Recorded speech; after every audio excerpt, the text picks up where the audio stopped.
Salut les Vipers, bien ou bien? Bah écoutez, merci d'être là. Aujourd'hui on va faire un tour chez Smoant. Et on va parler de la Battlestar 200 watts. Et c'est ok, vous allez me dire, bah il n'y a rien de nouveau. Non, effectivement, il n'y a rien de nouveau.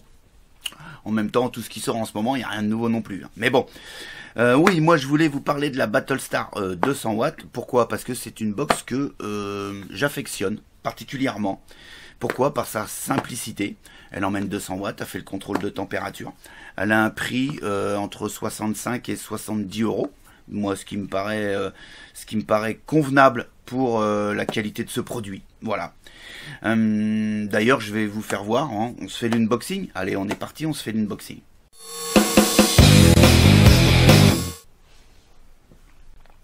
Donc, on se retrouve sur la boîte de la Battlestar 200 watts TC Mode. Ici, on va avoir le petit logo de Smoant. Ici, on va avoir la couleur de la box. Elle existe en 17 coloris quand même.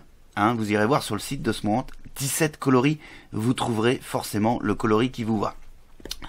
Elle est small, petite. Elle est compacte. Elle est ergonomique. C'est vrai. Ici, vous l'avez ici en jaune et noir. Sur le côté de la boîte, on va avoir ici Battlestar. Ici, on va avoir le site de chez Smoant. Les petits pictos, le code barre qui va bien. Sur l'arrière de la boîte, on va avoir des petits specs. Ok, on va y revenir. On va avoir ici le scratch and check, hein, que vous pourrez, avec lequel vous pourrez vérifier l'authenticité du produit sur le site de chez Smoant. Et puis ici, des petits pictos qui vont bien. Designés, manufacturés à Shenzhen. Vous l'aurez compris. La boîte en carton, elle s'ouvre comme ceci. On va découvrir une petite carte. Tout simplement, ici en chinois, pour ceux qui comprennent, je vous laisse lire. Non, allez hop. Une petite carte. Ici en anglais, c'est un petit peu plus facile. En tout cas, en tout état de cause, cette petite carte vous indique que quand vous allez monter un atomiseur dessus, elle va vous demander si c'est un nouveau ou un ancien atomiseur qu'elle a déjà détecté au niveau de la résistance. Voilà, c'est tout simplement. Ensuite, on a le petit manuel qui d'ailleurs est tout en anglais. D'accord, mais pas que, ça c'est plutôt pas mal, j'avoue que c'est plutôt intéressant. Voilà, il est détaillé, hein, si vous comprenez l'anglais, il n'y a aucun souci. En même temps, elle est très facile d'utilisation, vous allez voir ça. Mais c'est pas qu'en anglais, hein. C'est super, il y a aussi du chinois. Hein. Donc là, je sais que la majorité d'entre nous allons comprendre exactement ce qu'ils ont voulu nous dire. Voilà, ça c'est quand même un peu dommage qu'on n'ait pas des trucs en français. Franchement, ça m'énerve. Ici, on a une petite carte comme quoi que c'est bien passé au contrôle qualité. Ouais, ok, d'accord. On va y revenir un petit peu plus tard, vous allez comprendre pourquoi. Ici, on a la box. On va y revenir incessamment sous peu. Et ici, on a donc une deuxième boîte où on a le traditionnel câble USB, micro USB. Voilà, hein, et on va pas faire une heure là-dessus. Et en règle générale, dans cette petite boîte, vous avez une petite boîte ronde où vous retrouvez 4 aimants. Et bien, dans mon package, ça y était pas. Donc, merci, service qualité, super. Voilà, ça c'était la petite parenthèse humoristique. Voilà, la boîte est vide, on n'en parle plus. On va revenir donc sur cette fameuse box. On va tout de suite faire quoi? Ben, on va tout de suite s'attaquer plutôt les mensurations de cette box. Elle a donc une longueur de 84 mm. Elle va avoir une épaisseur ici, comme ça, plutôt une largeur de 40 mm et une épaisseur comme ceci de 34 mm. Elle a un poids de 138 grammes, bien évidemment, sans les accus. Si on se fait le tour ici, on va donc découvrir la connexion 510 avec un plot en laiton monté sur ressort. Je vous prends un petit outil qui va bien, hein, il va bien ce petit outil. On s'apercevra que le plot, il est plutôt sur un ressort plutôt ferme. Et sur certains atomiseurs, si vous avez une connexion 510 un petit peu longue, il ne faudra pas hésiter à appuyer dessus pour plugger votre ato. Si vous le posez comme ça et que vous vissez, si vous avez une connexion un peu longue, il va avoir du mal à prendre puisque le plot monté sur ressort là est plutôt un petit peu trop ferme, je dirais. Voilà au niveau de la connexion. Ici, on va avoir le bouton Fire et le bouton On-Off, bien évidemment. Ici, on va avoir le bouton moins, le bouton plus, qui est d'ailleurs un seul et même bouton, pour pouvoir aller naviguer dans les menus ou pour pouvoir faire le réglage de votre température ou de votre wattage. Ici, on va avoir la prise micro USB. Alors, cette prise micro USB, elle va ne vous servir que pour recharger vos accus. Ce que je vous déconseille, ce qui n'est pas forcément une bonne chose, mais vous pourrez le faire comme ça en dépannage, parce que bien évidemment vos accus, vous les chargerez sur un chargeur dédié.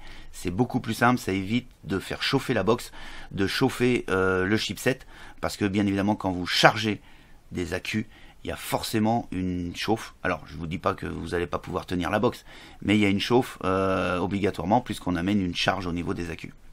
Donc cette prise micro USB, est-ce qu'elle est bien ou est-ce qu'elle n'est pas bien là? Elle n'a pas lieu d'être, à mon avis, puisqu'elle ne sert absolument pas pour upgrader le chipset. Voilà, parce que sachez que vous n'aurez pas d'évolution possible au niveau du chipset. En tout cas, à l'heure actuelle, sur le site de chez Smoant, ils nous le proposent absolument pas.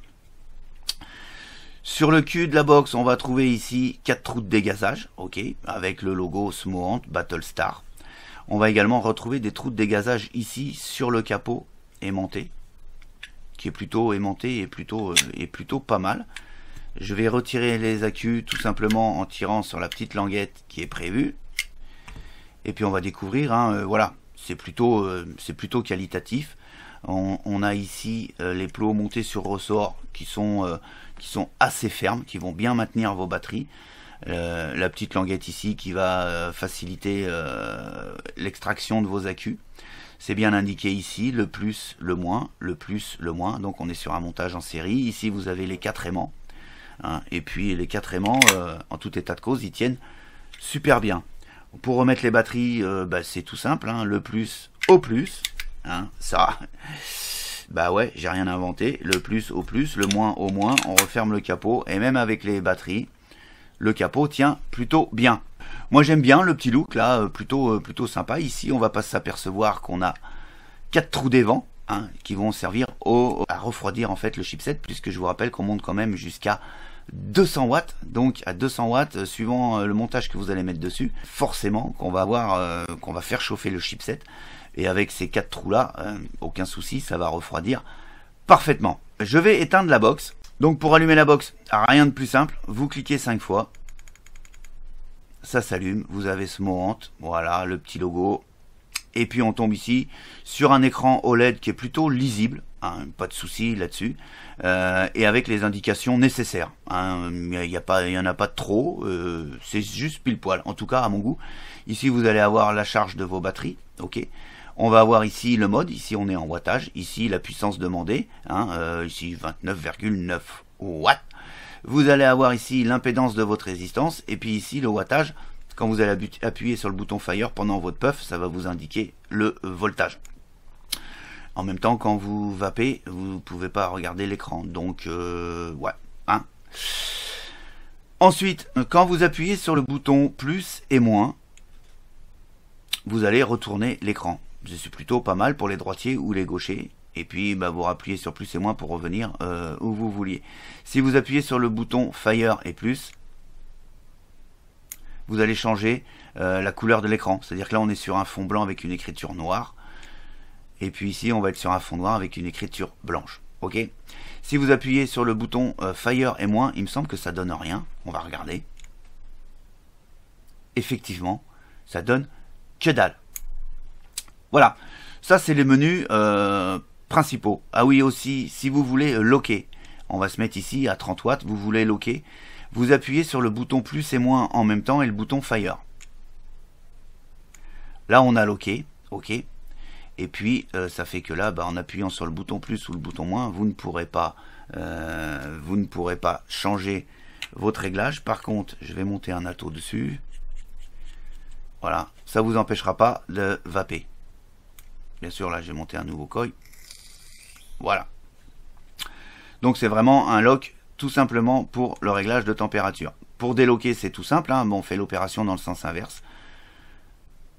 On a déloqué. Ici, on va pouvoir bouger. Comme je vous ai fait voir, quand vous montez un nouvel atto, on va dire que c'est un nouvel atto que je monte. Quand je vais appuyer sur le bouton Fire, elle va me demander si c'est un nouvel atto ou un ancien atto. Ici, je vais marquer plus et elle va m'indiquer ici 0.50 ohms. Quand je vape, elle m'indique le voltage. Ok, et également la longueur du puff en secondes. Voilà. Ça, c'est fait, c'est sans aller profondément dans les menus. Maintenant, pour aller un peu plus profondément dans les menus, on va cliquer 5 fois sur le bouton Fire. 1, 2, 3. Alors, ne cliquez pas trop vite. Et ici, on va donc défiler dans les menus. On était en wattage. Vous avez le contrôle de température en NI, en TI, en SS, en nichrome et le mode TCR M1, M2, M3. Donc, vous aurez 3 mémoires. Ici, c'est quand vous voudrez soit mettre en mémoire ou aller contrôler, régler votre coefficient de chauffe. Ça, c'est pour vraiment un menu plutôt avancé pour ceux qui affectionnent le contrôle de température. Quand je suis en contrôle de température, on l'a vu, hein, si je clique dessus, on valide, et puis ici on est sur le contrôle de puissance plutôt. Je reclique 3 fois. En NI par exemple, contrôle de température, on va voir ici qu'on est ici en degrés Celsius. Donc si on monte jusqu'à 300 degrés Celsius, on va passer automatiquement en degrés Fahrenheit. Et on va monter jusqu'à 600 degrés en Fahrenheit. Une fois que vous serez arrivé aux 600 degrés Fahrenheit, vous rebasculerez automatiquement sur du degré Celsius. Moi, quand le peu de fois que je vape en contrôle de température, je suis aux alentours des 210 degrés. Voilà, ça c'est juste une petite indication. Ici, ça nous indique donc en quel fil on a choisi. Ici, nous, on a choisi le NI. Ici, toujours pareil, on va contrôler la résistance. Donc, je vais démonter cet atto qui n'est pas monté en fil de contrôle de température. Et je vais prendre un atto monté en SS.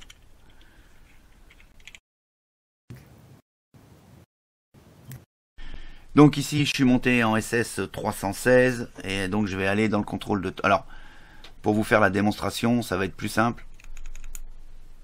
Donc New Coil, bien évidemment. Donc il me l'a détecté à 0.33 ohms. Je clique 3 fois. Je vais aller tout de suite me mettre en mode SS puisque j'ai un fil SS 210 degrés. Ok. Je vais aller également régler mon wattage, donc Fire plus. Là je vais venir régler mon wattage. Ouais, je pense que une trentaine de watts. Allez, 33, hein. Voilà, on va mettre 33 watts. Je valide en appuyant sur le bouton Fire. Et donc là je lui demande 215 degrés et 33 watts à point 33 ohms de résistance. On va tout de suite regarder si le contrôle de température fonctionne bien. Donc là, je suis donc 215 degrés. Je vais appuyer sur le bouton Fire. Vous l'aurez compris, mon coton est quasiment sec. Ok. Et ça régule plutôt bien. Vous voyez ici au niveau des watts. Voilà, au niveau du coton, on est plutôt nickel. Il n'y a pas de cramage de coton. Ça, c'est plutôt bien. Je vais lui mettre 2-3 gouttes de juice. Voilà. Rapidos. Donc ça va, hein, c'est plutôt réactif. Elle est très réactive, cette box. Elle marche plutôt bien. Et puis vous voyez ici, donc ça régule au niveau des watts. Parce que j'ai pas énormément de jus sur mon coil.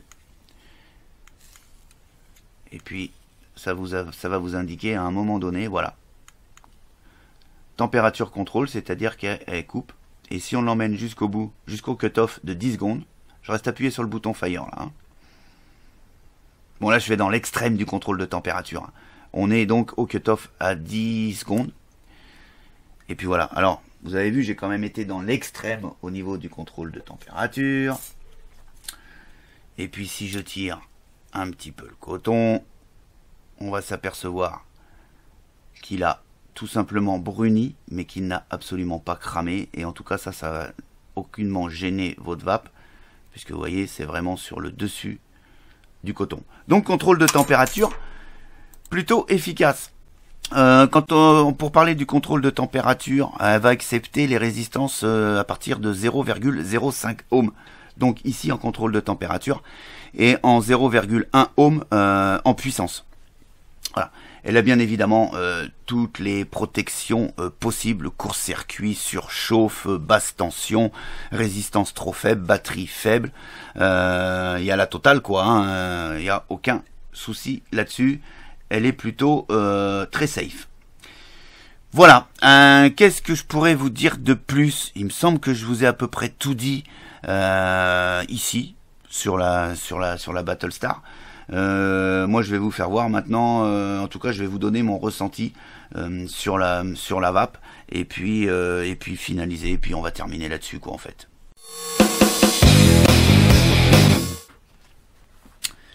Voilà, on a fait le tour de la Battlestar. Je le répète, elle est pas nouvelle, elle vient pas de sortir. En tout cas, ça marche plutôt bien. C'est une box en alliage de zinc, ce qui fait qu'elle n'est pas excessivement lourde, hein, même avec 2 accus. On va peut-être trouver dommage, par rapport à son form factor qui ressemble terriblement à la Relo de chez Wismec, de ne pas pouvoir peut-être y mettre 3 accus, comme la Relo 2 tiers par exemple. Ici, on est vraiment que sur 2 accus, et on n'a pas un capot qui va pouvoir nous faire mettre 3 accus. Ouais, bah écoutez, c'est ce qui la différencie de la 2 tiers en fait, quelque part. Le prix aussi, hein, c'est quand même plutôt pas mal au niveau du prix. Ça va plutôt bien, j'aime bien moi ce form factor. Ça tombe super bien dans la main, hein, cette forme un petit peu triangulaire. C'est plutôt pas mal. On va accepter les accus de diamètre 25, ce qui est plutôt bien. Contrôle de température, comme je vous l'ai fait voir. Donc c'est bon, elle fait tout ce qu'il faut. Il n'y a pas de souci. 200 watts. Également. Quoi vous dire de plus? Pas grand chose. Moi j'aime son form factor. Voilà. C'est la première chose qui me plaît dans la Battlestar, c'est son form factor. J'aime bien. J'aime sa facilité de navigation dans les menus. C'est hyper simple. C'est intuitif. Ça se passe tout seul. Très honnêtement, c'est un jeu d'enfant. La finition, je trouve plutôt sympa. On est quand même sur une peinture qui tient le coup, hein, malgré, comme vous avez vu, la petite griffure moi que j'y ai fait à côté de l'écran. Je suis en train de rechercher, voilà, on est sur un traitement de la peinture, sur un traitement céramique au niveau de la peinture, donc ça va accepter quand même les rayures. Bien évidemment, si vous l'achetez dans le gravier, si vous vous amusez à la frotter comme ça sur une table, je suis pas sûr que ça résiste bien longtemps, mais en tout cas, c'est plutôt qualitatif au niveau de la peinture. Ça, c'est une chose plutôt pas négligeable. On a un choix aussi plutôt terrible, ça c'est plutôt bien. 17 coloris, hein. Alors ça va aussi du coloris camouflage, on passe par le jaune, le blanc, le vert, le or, le couleur cuivre, enfin j'en passe et des meilleurs, vous irez voir sur le site de chez Smont. Et puis cette fixation de capot que je trouve plutôt pas mal, hein. Les 4 aimants sont plutôt assez puissants, ce qui permet de tenir la box comme ça par le capot avec un Atto et les deux 18-650. Ça va, ça tient quoi, on va dire. Et comme je vous ai donné les plus, je vais également vous donner les moins. Et j'ai pas trouvé énormément de moins, malheureusement. Le plus gros truc négatif qui me gêne, c'est qu'on n'ait pas la possibilité d'upgrader le chipset. Ça, c'est plutôt dommageable sur ce genre de box. Hein, en plus, ils nous mettent une prise micro USB, alors que c'est pas vraiment prévu pour recharger les accus. Hein, je veux bien en tant que dépannage, hein, parce que vous pourrez vous en servir aussi en mode pass-through, c'est-à-dire que pendant que vous rechargez, vous pourrez continuer de vaper. Voilà, moi c'est le côté dépannage que je vais dire qui est autorisé. Maintenant, recharger les accus là-dessus, je vous le conseille pas. Voilà. Donc ça c'est un côté moins quand même, pas de possibilité d'upgrade, pas d'évolution en fait de la box.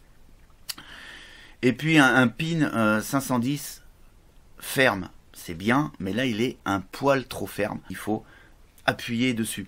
Pas ultra gênant hein, bien évidemment, au contraire, hein, on est sûr d'avoir une bonne connexion entre votre Atto et le pin de la box, c'est plutôt sympa, mais sachez que sur des connexions un peu longues hein, sur certains de vos Attos, alors ils vont monter, il n'y a pas de souci, mais il faudra appuyer légèrement pour venir prendre le pas de vis du 510 et venir le visser. Voilà, c'est les deux seuls moyens que j'ai trouvé. Ce qui fait que je lui ai attribué la note de 4,5 sur 5 au sein du Vapelier. Et ce qui en fait tout simplement un top mode. Voilà. Plutôt bien et plutôt content de la Battlestar 200 watts de chez Smurant. Sur ce, il ne me reste plus qu'à vous souhaiter une excellente journée et une excellente vape. Et je vous dis à très très bientôt pour d'autres aventures de la vape. Allez, ciao ciao.